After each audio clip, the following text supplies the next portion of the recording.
There is a voice that follows people from the moment they are born.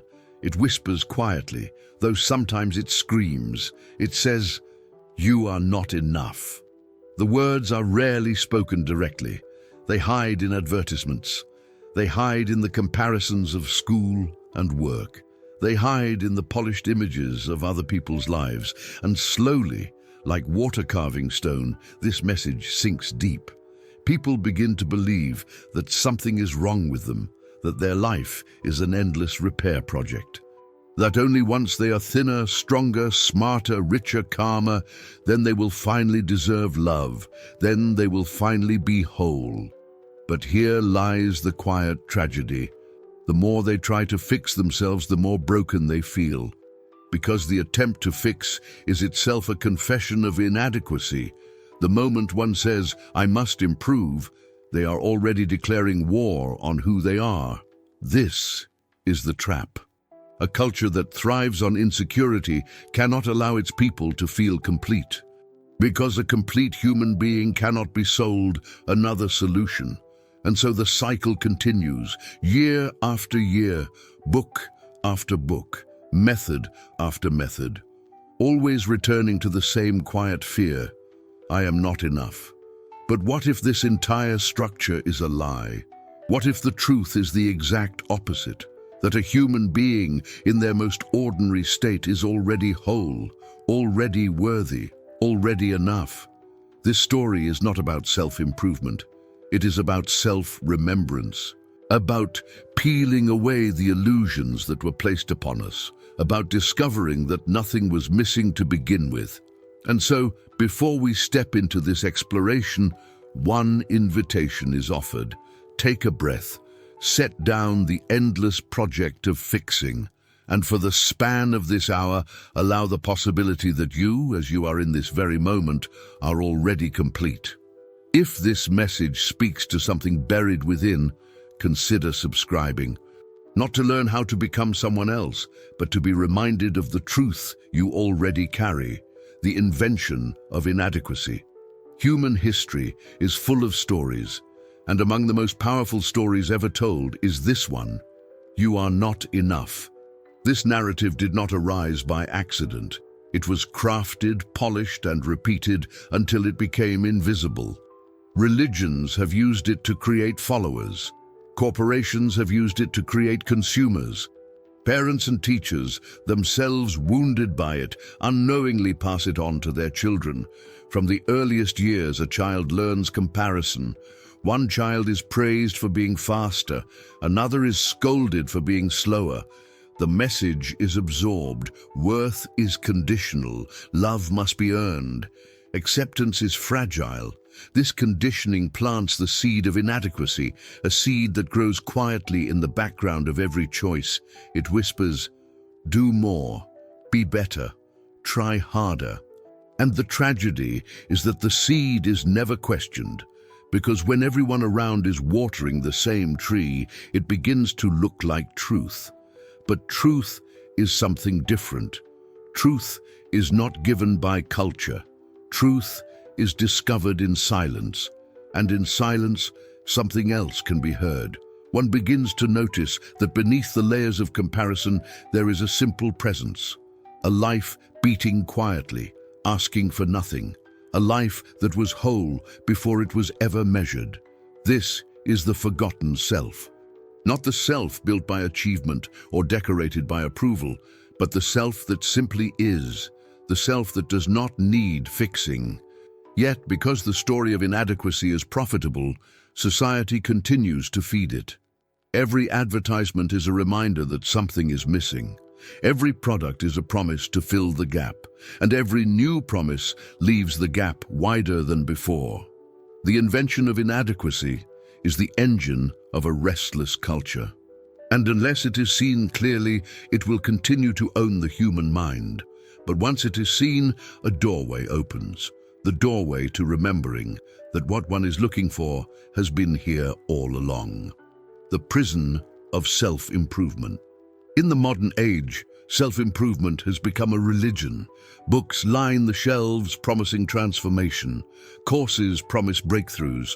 Workshops invite people to upgrade their lives as though they were faulty machines. On the surface, there is nothing harmful about growth, but beneath it something darker often hides.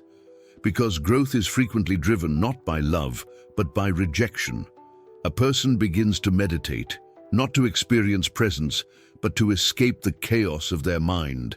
They exercise, not from love for the body, but from hatred of its shape. They study, not out of curiosity, but from fear of being left behind. And so even the most noble practices become poisoned by inadequacy. Every step toward improvement whispers, "You are not good enough yet." The paradox is clear. The harder one tries to become whole, the more broken they feel. The more they chase after peace, the more restless they become. It is like trying to smooth the surface of water with one's hands. The harder they work, the more ripples they create. This is the hidden prison of self-improvement. It offers a carrot, always dangling just out of reach. And people run endlessly, never realizing the cage they are in. Yet there comes a moment for some, a moment of exhaustion, when the promises stop working, when every book feels repetitive, when every new method feels like an echo of the last. In that moment, something cracks. And through the crack, a different possibility enters. What if there was never anything to fix? What if the very attempt to fix was the source of suffering? Self-improvement, at its root, is the refusal to stand still. It is the refusal to trust what already is. But true growth, paradoxically, only begins when the refusal ends. If this reflection has opened a crack in the walls of that prison, pause for a moment. And if you wish to keep exploring these hidden truths, subscribe. Each step is not toward becoming someone else, but toward remembering what you already are. The illusion of the future self. Every culture teaches the same dream, that salvation is waiting in the future. The future is painted in golden colors. A thinner body, a larger house, a calmer mind, a higher level of enlightenment. The promise is intoxicating, but the price is devastating. Because while the mind is chasing a future self, the present self is quietly abandoned. The life unfolding in this very moment becomes nothing more than a stepping stone. One wakes each morning not to live, but to prepare for life. Every act becomes a rehearsal. Every day becomes a waiting room. But the future never arrives. It is always one step further, always a horizon that recedes. And so the seeker grows old, still waiting for the perfected version of themselves. This is the cruelest trick of all, because the one who waits for wholeness will never arrive at it. Wholeness does not wait in time. It is not an achievement. It is a recognition, and recognition happens now. The illusion of the future self is perhaps the most seductive of all illusions. It promises comfort while delivering restlessness. It promises freedom while delivering chains. And yet when the illusion is seen for what it is, something shifts. The chase slows. The breath deepens. The ordinary moment, so long ignored, begins to glow with quiet beauty. The cup of coffee in the morning, the sound of rain against the window, the simple rhythm of the body breathing. These become miracles, not because they changed, but because the gaze changed. There is no future self waiting to rescue anyone. There is only the self sitting here now, silently complete. The paradox of acceptance. At first, acceptance feels like surrender, like giving up, like letting the flaws remain untouched. But acceptance, in its deeper sense, is not passivity. It is intimacy. When one stops resisting themselves, a door opens. The so-called flaws become teachers. The wounds become maps. The fears reveal their hidden tenderness. It is a strange paradox. The moment a person accepts their imperfection, transformation begins, not because they forced it, but because they stopped fighting. A flower does not bloom by effort. It blooms by being what it is. And so too does the human spirit. Acceptance is not the end of growth. It is the beginning of authentic growth. Growth that is not driven by rejection, but by curiosity. Growth that is not fueled by shame, but by love. When one embraces their own presence, the world around them begins to change. Not because the world became softer, but because their vision became clearer. Acceptance is not the opposite of change.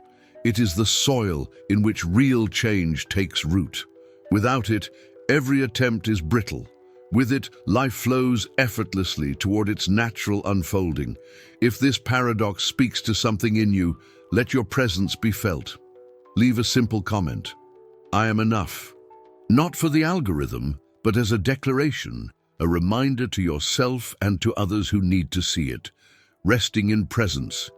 Imagine a life where nothing needed to be proven, where each breath was not a preparation for tomorrow, but a complete moment in itself. This is the invitation of presence, to rest not as an achievement, but as a return. Presence is the home that people have been leaving for decades, chasing shadows, yet it never moved. It has been here all along, waiting without condition.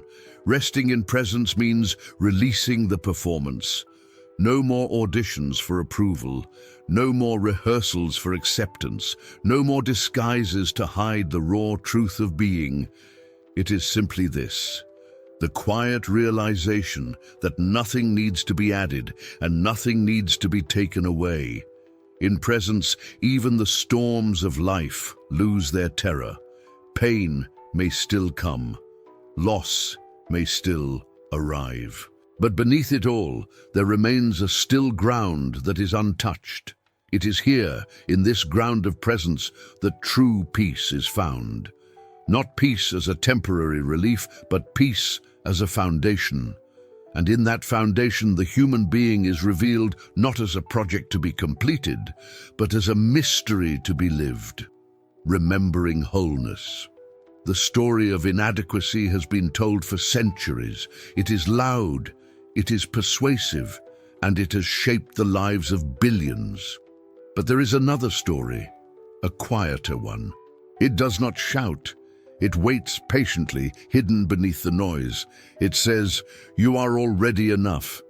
Not because of what you achieve, not because of how you appear, not because of the approval you gather.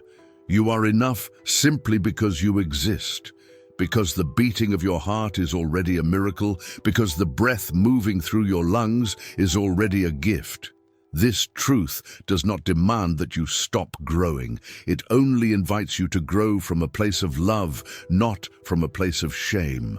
The journey was never about fixing, it was about remembering.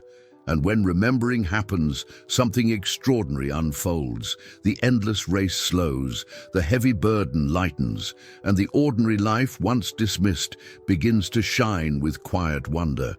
So the invitation is simple: stop trying to fix yourself, rest in the truth that was always here, and let your life, in all its imperfection, reveal the beauty of what it already is. Because you are already whole, already worthy, already enough.